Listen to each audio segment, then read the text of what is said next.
Hey everybody, we've got this VenLab brand digital multimeter. The model number is VM-200M. I'm gonna go ahead and do an unboxing and review on this. Here's what it comes with. I'll go ahead and install the batteries now.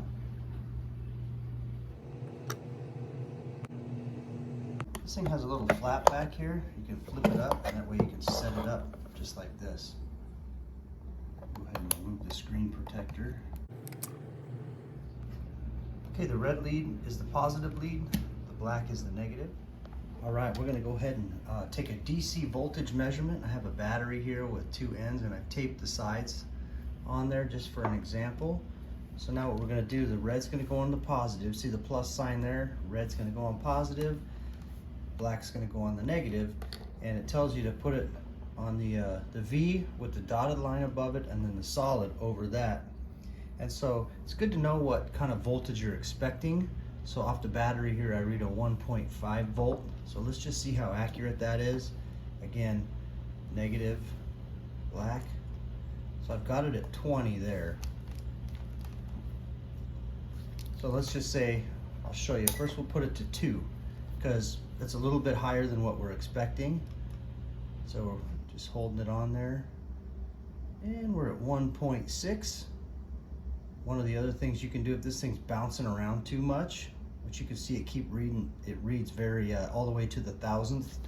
Next thing you can do is bump it up to the next higher voltage there, and try that and see if you get a more stable reading. It's down to the hundredth now, down to 2 decimal places. So looks like it's about 1.6. So this battery is fully charged. That's exactly what I'd want out of this thing. Okay, next what we're gonna do, just follow along these directions here too. We're gonna go with this AC voltage measurement. We're gonna keep these in the same location here, but we're gonna switch this. Instead of this one here, instead of here, we're gonna switch over to this. I'm gonna go check an outlet. And so I think those are about, they're AC, or alternating current, but I wanna say they're like 115, 120. So I'm down here in the 200s. Let's see what we get. Okay, what I've done here for demo purposes is just put this in here. That way I could take a reading back here. These outlets are they're too deep. They're kind of a different kind of outlet. I can't get these probes all the way back in there, but I wanted to show you how I'm measuring the current here coming out of the outlet. But you can see if I put it right there, and I expect these to be anywhere between 115 and 120, and you can see that I'm reading 122.7 volts.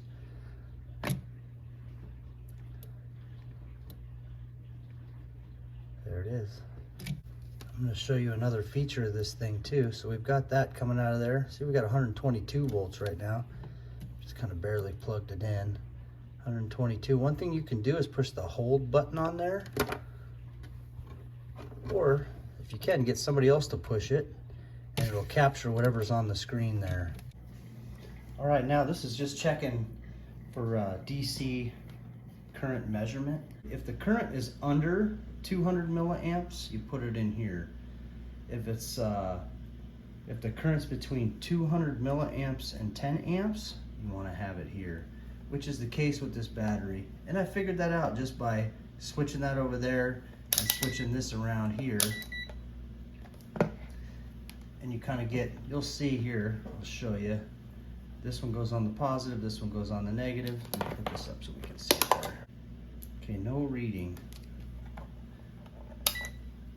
Now we're in the 10 amp range. That's because 3 amps is way higher than 200 milliamps. And so that's why we're getting no reading on there. If you come all the way down here like to the micro amps, sometimes it'll show overload. Anyway, you're looking for a solid reading. There we go. Getting about 3 amps out of this D-cell battery. Okay, now we're gonna measure resistance, and I'm gonna pretend that this here is a resistor. So right now it's showing OL. That means it's overloaded, right? Because this isn't on any kind of a circuit. There's an infinite amount of resistance. So if I put this on each of these on either end, it should read the resistance. Again, we'll pretend this is a resistor. I expect this to be 0, and you can adjust your levels here depending on your readings. I mean, if you know what the ohms, which is that symbol right there, if you know what the ohms are for your resistor, you can bounce it off of that according to your reading. In this case, this is not a resistor, but it will measure resistance. So you just stick that on one end. Even though it says overloaded, it won't in a minute. And you stick that on the other end. Very, very minimal resistance there.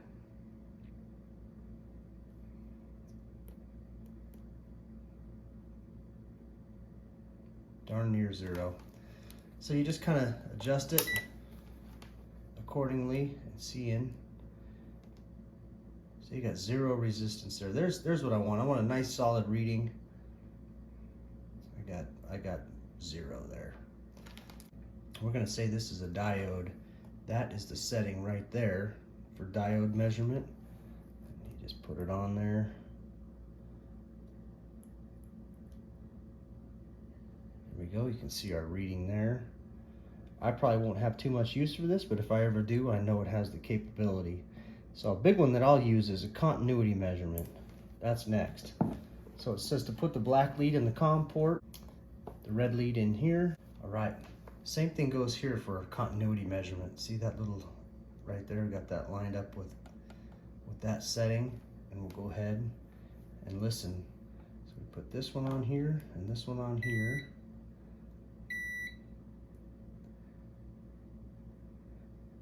The meter will buzz or beep if the resistance between the 2 points is less than 50 ohm.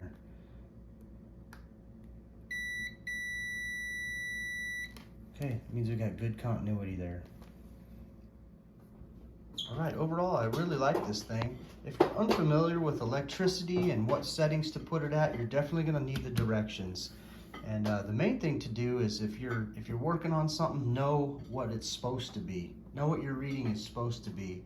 If you're measuring an outlet, know what your volts are supposed to be for the outlet and your amps. Same thing with batteries. Look at the label if you can. If you know what it's supposed to be, that'll help you figure out which range to put it in within these settings.